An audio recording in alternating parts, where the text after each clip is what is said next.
ఉల్లిపాయ కోస్తే కళ్ళలోంచి నీళ్ళెందుకొస్తాయి అని అందరూ ఆలోచిస్తారు గదా! దానికి సంబంధించి ఒక పురాతన కథ మనం ఇప్పుడు చూద్దాం. ఉల్లిపాయ, శివుడు.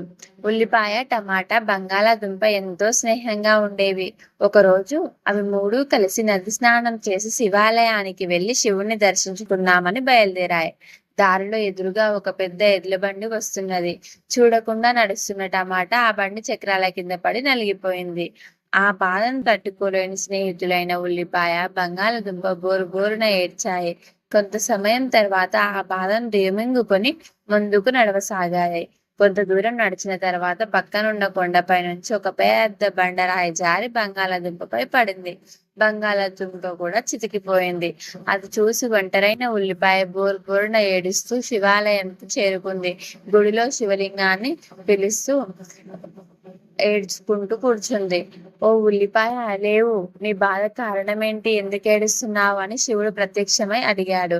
పరమశివా, నీకు ప్రణామములు అని నమస్కారం చేసింది.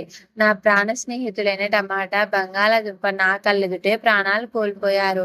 టమాటా చనిపోయినప్పుడు నేను, బంగాళదుంప ఏడ్చాము. బంగాళదుంప చనిపోయినప్పుడు నేను ఒంటరిగా ఏడ్చాను. కానీ నేను చనిపోయినప్పుడు ఎవరూ ఏడవడానికి లేరే!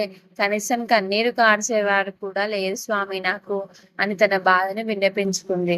అప్పుడు పరమశివుడు, ఓ బిడ్డ, నువ్వు బాధపడకు. ఎవరైతే వంటల కోసం నీ మరణానికి కారణమవుతారో వారి కళ్ళలో నుంచి కన్నీరు కారుస్తారు, ఏడుస్తారు.